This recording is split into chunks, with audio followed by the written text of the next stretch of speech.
What's up, everybody? Welcome back to another video. Andrew, Skylar, here at Nexus Jiu-Jitsu. And today, I want to talk about a small difference between MMA grappling, MMA Jiu-Jitsu, and pure grappling or Jiu-Jitsu for like a grappling tournament, or when you're in the gym just doing Jiu-Jitsu grappling, no strikes or anything like that. It's all kind of predicated around what happened at my fight over the weekend. My video for the fight is down below. You can check that out. But I want to talk about what I was doing with my leg, with my upper body control, and why. And the difference between that and what I would have done if we were just in a pure jiu-jitsu match, right? Now, I could hear people in the audience, my students and friends, and even one of my buddies, Billy Brand, in the corner, he was saying, passed him out. And a couple people were saying, go to the back, because he was trying to turn his back to me. But there's a few reasons why I didn't pass him out, and also why I didn't go to the back. One of the main reasons is my knee was compromised, and it's still really bad right now, but my knee was really compromised, so I couldn't take a scramble, and also I didn't want to worry about trying to get to a position like the back control and having my knee get wonky, or try to go to mount and having him put pressure on my legs. I just wanted to keep the position I had and land my damage, okay? So my goal was diagonal control and keeping him flat, all right? So the position we ended up in, after I took him down, was a half guard, his knee was out, and he had my arm overhooked. So we were like this, right? So what I needed to do was beat this knee, okay? I wanted to get my leg over this knee. So what I started doing was using head pressure and flattening him out here, okay? I was able to step over before freeing my arm because I got him flat. I was able to step over because I got him flat initially. His hips and his back are flat, so beating that knee is not too hard. And then I was able to pull my arm out. Now, this is where I feel like a lot of MMA fighters make a mistake. They start throwing punches here, right? They'll throw this punch, this elbow, or they'll come up and throw this one because they want power. The moment I do this, he sits up to an underhook, goes chest to chest with me, I have no damage on him, and now he can start to wrestle. This is a horrible idea. This is not my spot for punching, okay? This is my spot to transition position, all right? So what I did, if you watch the match, the fight, is I stayed tight to him. I stayed tight and I keep working here. Now we were kind of close to the cage, so he did what I thought he would do, which was try to go turtle so he can work his way to the cage and stand up. And I knew that my knee couldn't handle that kind of scramble. So I started putting pressure, and as he started turning away, what I did with my leg was hook his bottom leg. For him to go to his knees, he has to pull this leg out and back, right? So put your knees. Okay? So if he goes to his knees, he needs to pull this knee down and back to get up, yeah? So I just kept it extended here.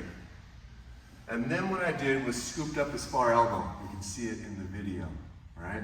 I scoop up his elbow. My whole goal is to keep him flat. I want him to stay on his back, okay? So my goal is to put him back flat on his back, okay? So what I started to do was scoop up his elbow here. Now he knows he can't turn this way. There's no option this way now. I have this leg's hooked, I'm extending it out. He can't pull this knee down and back to go to his knees, the route he wanted, right? And I'm pulling up on the bottom elbow, okay? So this is giving me control of his left side, right? So that offers him one option, and that's to turn back into me, right? So now what he wants to do is turn to his right and start playing guard. It's his only option now, unless he wants to stay here and get beat up, right? So I was here holding this. He started to turn back into me. So now my focus goes to this elbow. I want to keep this elbow in front of me. So you can see me start grabbing it and feeding it into this hand. And then I pulled it tight into this kind of gift wrap style position, right?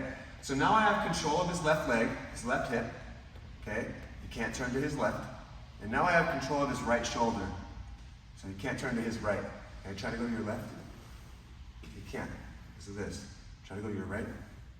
He can't because of the grip on his wrist. This is where I can throw punches, okay? So what I did was I pulled this tight, I looked right at him, and I crack him with an elbow, okay? I put this elbow right on his head, right? I hit him with it, and it melted him a little bit, right? He didn't like that. So as I hit him, he turned and went like this. So now I know that I still have this. This is still under control. He can't turn this way, but he rolled his back towards me. I could take the back. I could go to mount, but I want to keep him here. So once I realized he was hurt, I didn't need this anymore. I just started throwing my punches here because he wanted to protect himself, so he kind of curled up, and that's when I was able to get the TKO and the finish. If I was doing pure jiu-jitsu, I'd be thinking about going to the back, right? If I was doing pure jiu-jitsu in this position, I'd be thinking about going to mount, right? But because of the way my knee was feeling, and because it's MMA, if I'm in mount and I'm throwing elbows and punches, he can turn. There's nothing stopping, there's no diagonal control, okay? So for me, in this situation, I wanted to end the fight quickly. I'm gonna keep him here and do my damage. Perfect diagonal control here, right? Another option I like to play here is if he builds up to an elbow, I can go into Dagestani handcuffs, right? This is another really good way to play my diagonal control.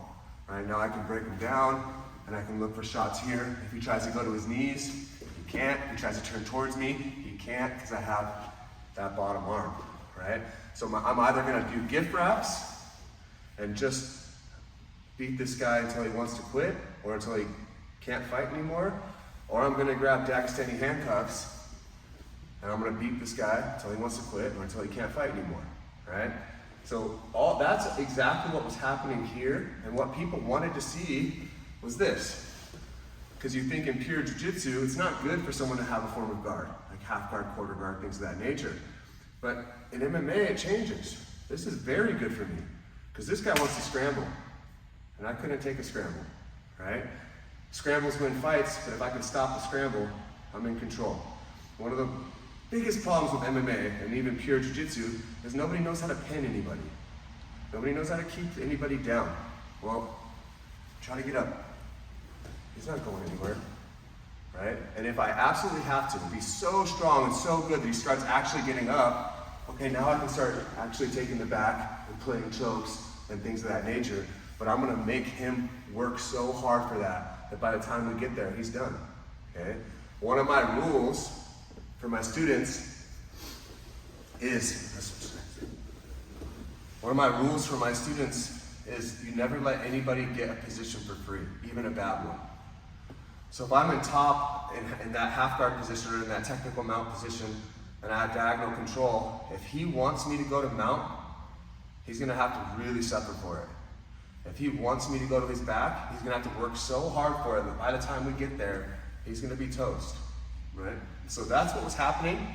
And there's a concept of a big difference between pure grappling, pure jiu-jitsu, and MMA jiu-jitsu, like MMA grappling, right? I'm not necessarily thinking mounts and back controls sometimes, but most of the time I'm thinking diagonal control. Where's my diagonal control? Where's my damage, right? So that's a big difference. That's what I did in that fight, and that's why it looked the way it did. People on the outside were yelling a certain thing, but I had a thought in my head, and it worked out, right? We'll see what happens in the next one. Maybe I'll have another video for you guys in a couple months at the next fight, or when my other friends are fighting. So we'll figure it out. But yeah, that's what I got for you today. If you have any questions, concerns, talking points, issues with that, or anything you want to see in the future, throw it down in the comments. Again, I'm Andrew, my buddy Skylar. We're here at Nexus Jiu-Jitsu in Folsom. You gonna get it? What else do I normally say? Something about subscribing. Oh, you got it. Subscribe, click the notification bell. One more for you. Feel me?